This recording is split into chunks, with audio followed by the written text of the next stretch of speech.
Hey there, I'm Sheryl Goodwin-McGarrah, your go-to guide for life's messy and magical moments. As a farm girl turned single mom, I often wondered what life would look like after my kids were grown. Turns out, it was all about rediscovering and loving myself first. On this podcast, we'll dive into topics that touch the soul, like love, loss, triumphs, and setbacks. So grab your favorite drink and buckle up. Welcome to the Imperfectly Charming Podcast.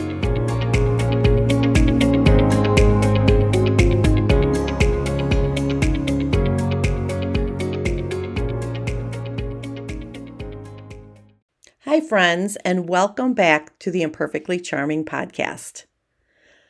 Let me ask you something. How easy is it for you to ask for help? If you're anything like me, it might feel like one of the hardest things to do. For much of my life, I thought asking for help meant I was somehow weak or incapable. And honestly, I passed that trait right along to my son, Andrew. He too often struggles to reach out, even when he could use an extra hand. But here's what I'm learning. When we don't allow others to help us, we're not only denying ourselves relief, we're denying them the joy of showing love and support. Asking for help isn't about burdening others. It's about building connection, community, and trust. Today, I want to share a sweet story about a mountain of green beans, a family coming together, and the simple truth that many hands really do make light work.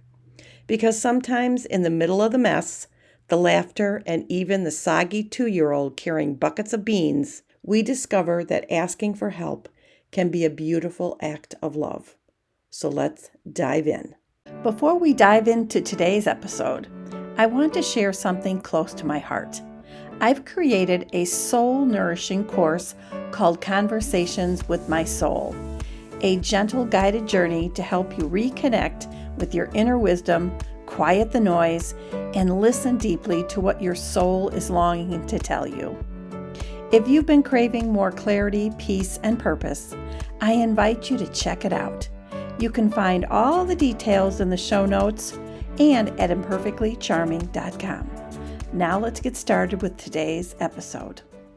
Asking for help has never come easy to me. It's a trait, unfortunately, that I've seemed to pass on to my son, Andrew. Like me, he struggles to reach out when he could use an extra hand. Some of my hesitation to ask for help stems from early experiences where I was shut down after asking. Those no's built a wall of self-reliance around me, making it difficult to let others in. My daughter Hannah mentioned to me that she had offered to help Andrew on several occasions, but he always turned her down.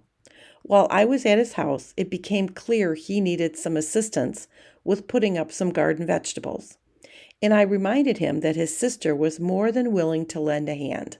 He admitted the timing hadn't been right before, but decided to reach out to her this time.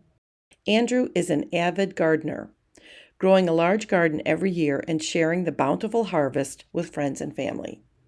He and his wife also preserve vegetables for the winter months, a task that can be time-consuming and overwhelming, especially with a newborn and a toddler in the house.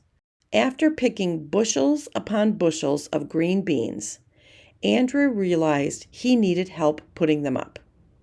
Both my daughter and I offered to assist, and much to our delight, he accepted. He even sweetened the deal by offering to buy us dinner for our help. Deal! On a random Tuesday afternoon, we gathered at Andrew's house to tackle the mountain of green beans. Together, we trimmed, rinsed, blanched, and bagged the beans. In total, we processed 21 gallons of green beans. It was a true family affair. Even his 2-year-old daughter, Emery, got involved, eagerly helping out by carrying buckets of beans to dump into the wash tub for rinsing. She was soaked from head to toe and as happy as could be helping out her daddy.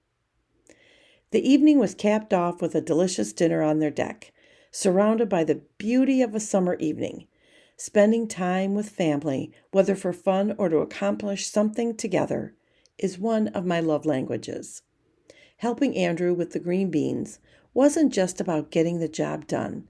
It was about help, connection, support, and love. If we hadn't been there to help, they would have had a circus on their hands trying to manage it all, especially with a newborn and a toddler in tow. The work went so much faster with the extra hands. I suggested making it an annual event, and to my surprise, Andrew agreed. He was genuinely grateful for our assistance.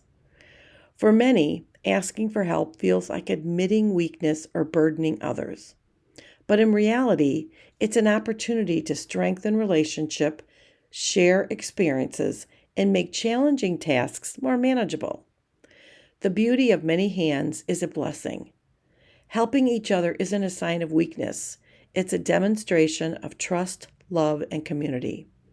If you find it difficult to ask for help, remember that many hands truly do make light work. Don't be afraid to reach out. Your loved ones want to support you just as much as you want to support them. As we wrap up today's episode, I want to circle back to this truth.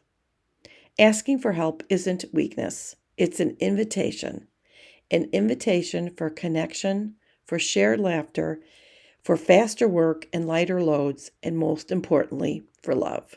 That day at Andrew's house, surrounded by bushels of beans, hot blanching pots, and Emery splashing water everywhere, with the biggest smile on her face, I realized something. The task wasn't really about the beans at all. It was about showing up for each other. It was about family. It was about love woven through every simple act of trimming, rinsing, and bagging. So the next time you feel like you should do it all alone, I encourage you to pause. Ask yourself, what if asking for help is actually a gift? Not just for me, but for them too. Because when we let others in, we create space for joy, for connection, and for community. Remember, many hands make light work, but they also make beautiful memories. Thank you for sharing the space with me today. I'd love to hear about a time when you asked for help, or when someone's help turned an overwhelming task into a moment of connection. Until next time, my friends, may you trust that you don't have to carry it all alone. Lean in, reach out, and let love meet you there. This is Sheryl, and you've been listening to Imperfectly Charming. If you love this episode, you won't want to miss my free gift to you, the Find Your Voice Workbook. Head over to the imperfectlycharming.com website to snag your copy. And hey, if this podcast resonated with you, do me a favor, like, share, and hit that subscribe button. Plus, leave a written review to help the channel grow. And until we meet again, shine on, friends.